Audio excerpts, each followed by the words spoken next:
Hi, I'm John Persinos, Editor-in-Chief of Aircraft Value News. I'm also a contributing editor at Avionics International Report. If you like this video, I urge you to subscribe to my YouTube channel so you'll never miss a new dispatch from me. In this video presentation, I take a deep dive into the disruptive impact of President Trump's erratic tariff policies. Specifically, how his on again, off again, and on again tariff measures are sending shockwaves through the global aviation industry.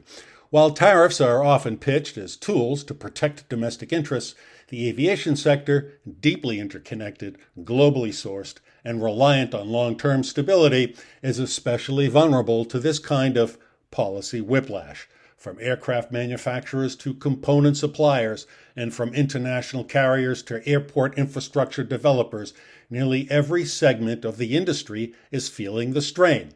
Specifically, I focus on one major ramification: how China is decoupling from Western avionics technology.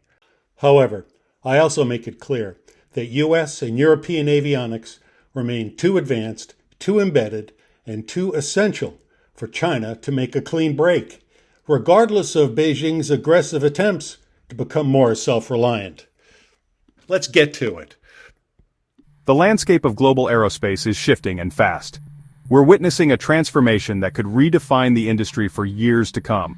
Let's talk about decoupling from Western avionics and supply chains. The overarching Made in China 2025 initiative has received hundreds of billions of dollars in total support, including state funding, low-interest loans, and tax subsidies.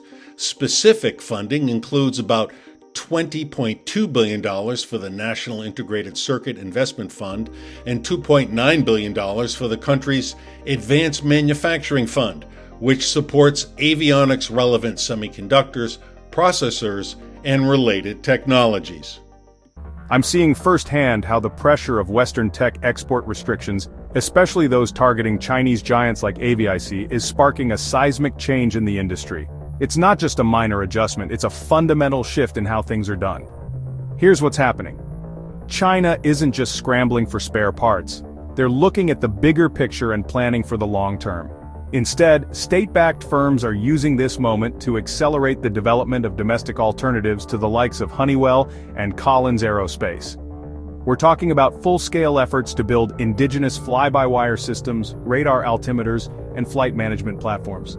This is about creating a complete self-sufficient ecosystem for avionics manufacturing. Government subsidies? They're pouring in. The scale of investment is truly remarkable. The result is a new generation of homegrown avionics, purpose-built to sidestep reliance on the West. These systems are designed to meet the specific needs of the Chinese aviation market. Now, why does this matter if you're sitting in Seattle or beyond? This isn't just a regional issue, it has global implications. America's technological and geopolitical dominance is now under serious threat from China. This isn't just because of China's ambitions, but also due to America's own self-inflicted wounds: political disarray, rising protectionism, and a lack of unified strategy. These vulnerabilities have opened the door for China to challenge the US in ways that would have been unthinkable just a decade ago. The answer is market access. The ability to sell your products in a key market like China is crucial for success. China's appetite for new aircraft is massive. They buy around 20% of all Boeing and Airbus jets. That's a significant portion of their overall sales. But if Western manufacturers can't supply the avionics and components, that door starts to close. The consequences could be severe.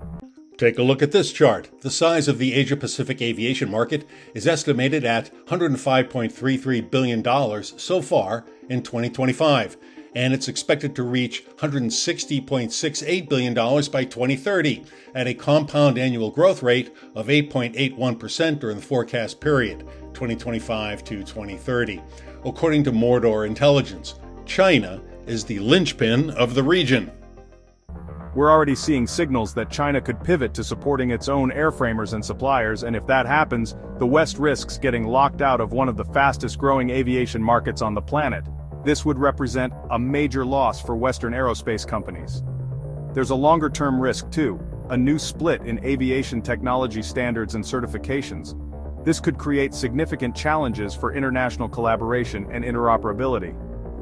Think back to the Cold War. separate standards, incompatible systems, and fragmented supply chains. It was a period of intense competition and limited cooperation. We're on the brink of seeing that dynamic play out again, but this time with a digital twist, as both sides double down on their own solutions. The stakes are high, and the competition is fierce. For aerospace professionals, this isn't just a geopolitical headline. It's a real-world challenge that demands our attention. It's a strategic challenge that will shape how we design, certify, and sell aircraft for decades to come. The question isn't whether decoupling will happen, it's how fast and how far it will go. For the global aerospace industry, the impact has been profound. Companies are forced to rethink supply chains, invest in new technologies, and navigate a world where access to key markets is no longer guaranteed. National security would also be at risk, as diminished R&D could erode America's technological edge and global influence. Unpredictable U.S. policy may push other countries to seek alternative suppliers. As the U.S. and China continue to compete for dominance in the skies, the rest of the world is left to adapt. But China's push to decouple from Western avionics, it's far more complicated than official rhetoric suggests. While Beijing seeks self-reliance in high-tech sectors, U.S. and European avionics remain more advanced, deeply embedded, and globally dominant. The aviation supply chain in particular is notoriously complex and interdependent. Take the Comac C919, China's flagship attempt at a domestically produced jetliner. Despite its nationalist branding, the aircraft is packed with Western components, from avionics to engines, supplied by firms like Honeywell, GE, and Safran. This chart illustrates just how entangled China's aviation ambitions are with Western technology. That's why, in any escalating trade war, there are no clean victories.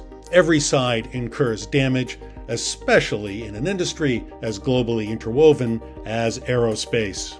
Well, that's it for now. Thanks so much for watching. And if you have any questions or comments, please don't hesitate to send an email to me at jpersinos@accessintel.com.